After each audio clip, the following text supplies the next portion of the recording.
Hello everyone, আসসালামু আলাইকুম। সবাই কেমন আছেন? আশা করি সবাই ভালো আছেন। দেখতেছেন বিশাল বড় সাইজের একটা কাঁঠাল। এই কাঁঠালটা আমাদের গাছে ধরছে, তবে দুঃখের বিষয় কাঁঠালটা এখনও কিন্তু ভালোভাবে শক্ত হয় নাই।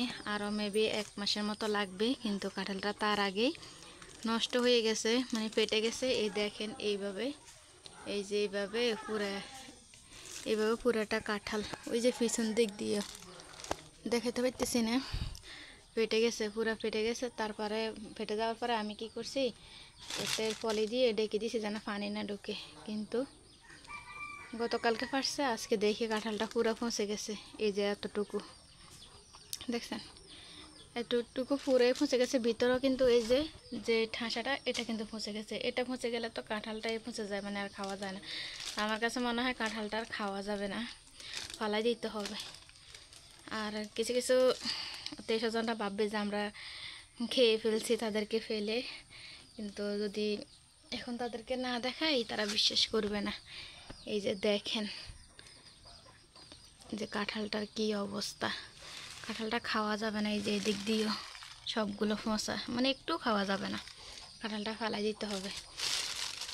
এই আর কি, ভাগ্য নসিব। এবার কিন্তু আমাদের কাঁঠাল তেমন একটা ধরে নাই, একদমই কম ধরছে কাঁঠাল। তো তার মধ্যে এটা একটু বড় সাইজের। আর কাঁঠালগুলো মাশাআল্লাহ অনেক বড় বড় হয়, অনেক বড় সাইজের হয়। কিন্তু বড় সাইজের হলে কি হয়, গত বছরে ফেটে গেছে, ফেটে গেল তারপরে খাওয়া যায়, কিন্তু এবছর একদমই খাওয়া যায় না, নষ্ট হয়ে গেছে। কিন্তু গতকালকে একটা লোক আসছিল আমাদের বাসায়, আসার পরে কাঁঠাল দিকে তাকাইছিল। তারপরেই কাঁঠালটা আমি কিছুক্ষণ পরে গিয়ে দেখি কাঁঠালটা একদম ফেটে নষ্ট হয়ে গেছে। এখন বুঝতেছি না, আমার কাছে মনে হয় যে কারো নজর লাগছে, নজরে লাগার কারণে কাঁঠালটা এইভাবে নষ্ট হয়ে গেছে। মানুষের নজর জিনিসটা আর মুখ জিনিসটা বহুত খারাপ, এটা হাদিসের কথা। হ্যাঁ, এটা হাদিসের কথা, কিন্তু আমার কাছে বেশ ভীষণ খারাপ লাগতেছে, কি বলবো। কিন্তু আমাদের কাঁঠালগুলো বেশ ভালো, অনেক ভালো। গত বছরও আমাদের কাঁঠালটা অনেক বছর থেকে খাইতেছি, গাছটা থেকে অনেক ভালো, একদম সাইলা সাইলা শক্ত শক্ত। তারপরে অনেক কোষের কোনো অভাব নাই, অনেক ভালো জাতের কাঁঠালটা। কিন্তু কেন জানি এরকম হয়ে গেছে বুঝতেছি না, আমার মনে হয় নজর লাগছে। এই যে আরও 1 মাস পরে আসবে কাঁঠালটা, কিন্তু এত সকালে কাঁঠালটা ফেটে গেছে, খাওয়ার মতো না, ফেলাই দিতে হবে। এই যে খুবই খারাপ লাগতেছে কিন্তু কাঁঠালটার জন্য। এত বড় একটা কাঁঠাল বাজারে বিক্রি করলে হয়তো বা 500-600 টাকার উপরে বিক্রি করতে পারতাম। ক্যামেরাতে এতটা বড় বোঝা যায় না, কিন্তু বাস্তবে আরও অনেক বড়। ভাবলাম যে সবাইকে নিয়ে খাবো, কিন্তু সেই কপালটা আর হয় নাই, তিতো হয়ে গেছে।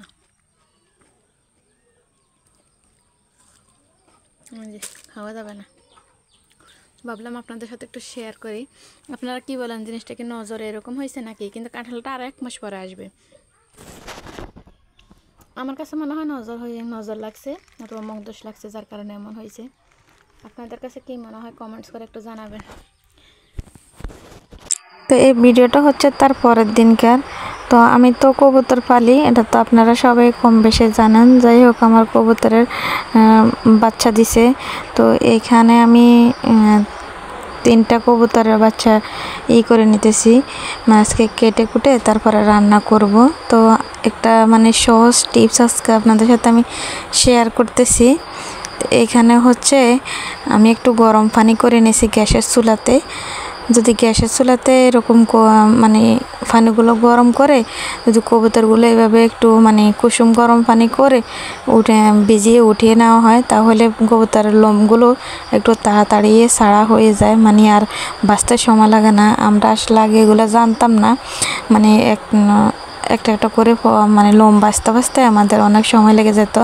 আর এখন একটু এই টিপসটা হয়তো আপনারা যদি কেউ না জেনে থাকেন, একটু ফলো করবেন।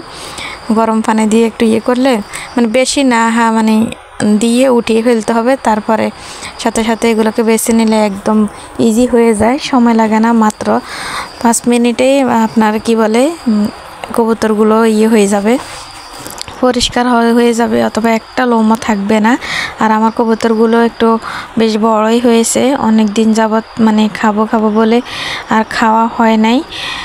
তারপরে হচ্ছে ভাবলাম যে আমার হয়তো বা বড় ভাবি আসবে, উনি আসলে হয়তো বা জবাই করব। তো উনি তো আস্তে আস্তে জানি না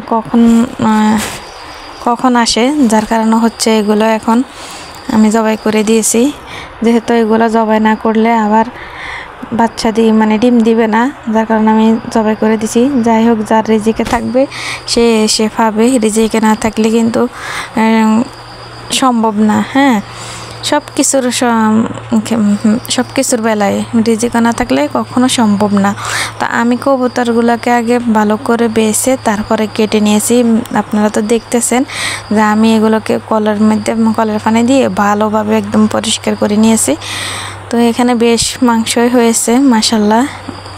আর নিজের পালিত জিনিসের কিন্তু মায়া লাগে, ঠিক আছে, তবে অন্যরকম একটা আনন্দ। দেখবেন নিজে একটা গাছ লাগালে ওই গাছে ফল ধরলে মানে যেমনই হোক খেতে কিন্তু অনেক বেশি ভালো লাগে। তদ্রূপ হাঁস বলেন, মুরগি বলেন, এগুলো মানে হয়তোবা যে পালে তার কাছে হয়তো খারাপ লাগতে পারে, কিন্তু তারপরে এটার ভিতরে আনন্দ আছে। নিজের হাতের একটা জিনিস কিনে খেলে কিন্তু এতটা খাওয়া মানে করে খাওয়া যায় না। আর নিজের ঘরের জিনিস যখন ইচ্ছা তখনই মন মতো করে খাওয়া যায়। তো এখন আমি এখানে চলে আসছি কারেন্টের চুলায় রান্না করব।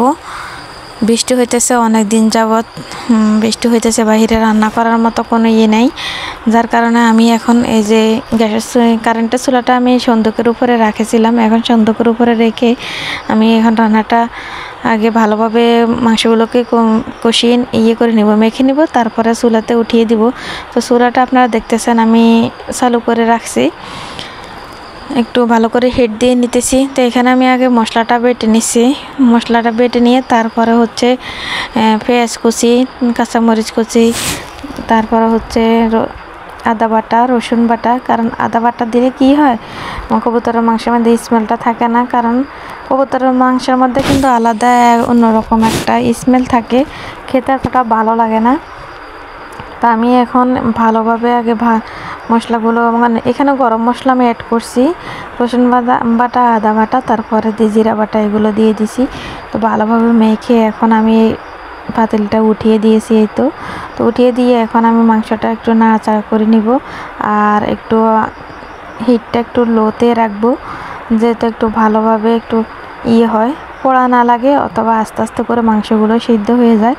আর বেশি একটা জল দিব না। আজকে আমি কবুতর মাংসগুলোকে ভালোভাবে কষানোর মধ্যে বলতে গেলে আপনার রান্না করে ফেলবো, মানে একদম 80% ধরেন আমি রান্না করে ফেলবো, আর 20% পরে একটু জল দিয়ে জশ করে নেব।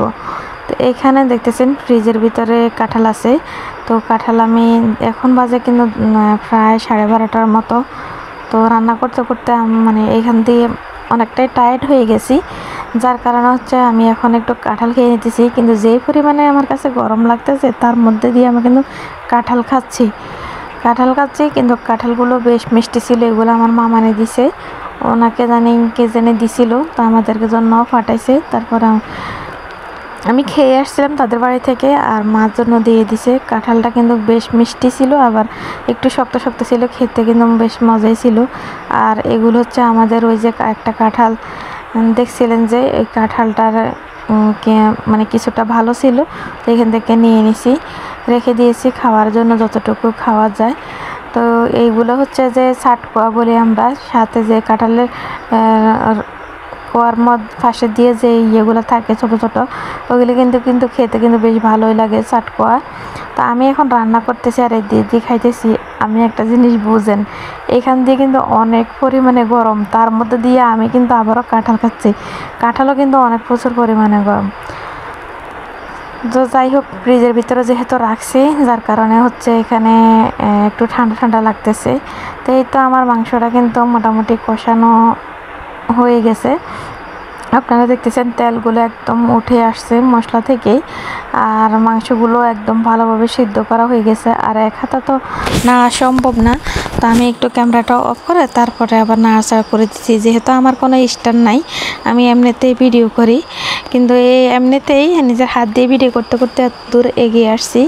ইনশাল্লাহ সামনের দিকে একটা স্ট্যান্ড কিনে নিব। তো এই তো এখন আমি এখানে জলের পানি দিয়ে দিব। আপনারা হয়তো অনেকে দেখে বুঝবেন যে জলের পানিটা পানিগুলো এমন কেন, এখানে হচ্ছে মশলার পানি তো, যার কারণে আমি যে দর্জি রাখছিলাম যার কারণে হচ্ছে এমন। তো এই তো আমি এখন জন্য পানি দিয়ে আবার ঢাকনা দিয়ে ডেকে দিব। এখন আমি একটু হিটটা বাড়িয়ে দিব, যখন একটু বলক আসবে তারপরে আমি এখানে করব, নামিয়ে ফেলবো, একটু আগুনটা লোতে রাখবো। আর এদিক দিয়ে তো দেখতেছেন আমার রান্নাটা মোটামুটি শেষের দিকেই। তো আপনাদেরকে আমি একটা কথাই বলি, আসলে সবাই আমার চ্যানেলটা সাবস্ক্রাইব করবেন আর আমার পাশে থাকবেন, আর আপনারা ফুল ভিডিওটা দেখার চেষ্টা করবেন। অনেকে কি করে মানে 1 মিনিট 2 মিনিট দেখে আর দেখে না। তো আপনাদের কাছে আমার একটাই রিকোয়েস্ট, আপনারা আমার সম্পূর্ণ ভিডিওটা দেখবেন আর আমার পাশে থাকবেন। তো এই তো দেখতেছেন আমি এখান দিয়ে রান্না বান্না হওয়ার পরে তারপর আমি খেতে বসছি। অল্প কয়েকটা ভাত নিয়েছি। তো আমি এখানে প্রায় 1 মুঠ হবে, হাতে মানে মোট করলে 1 মুঠ হবে আমি ভাত নিয়েছি। আর মাংস একটু বেশি করে নিয়েছি, আরও যদি লাগে নিমো, মানে নিজের ইচ্ছে মতো খাওয়া যায়। মা মেয়ে দুজন, কোনো বাধা নাই, কোনো নেই। শ্বশুরবাড়ি থাকলে না অনেক হিসাব নিকাশ করে খাওয়া যায়, আর আমরা মা মেয়ে দুজন কোনো হিসাব নিকাশ নাই, যা ইচ্ছা তাই খাওয়া যায় নিজের মন মতো করে। তো মাংসগুলো কিন্তু বেশ মজাই ছিল। তো আজকের ভিডিও এই পর্যন্তই।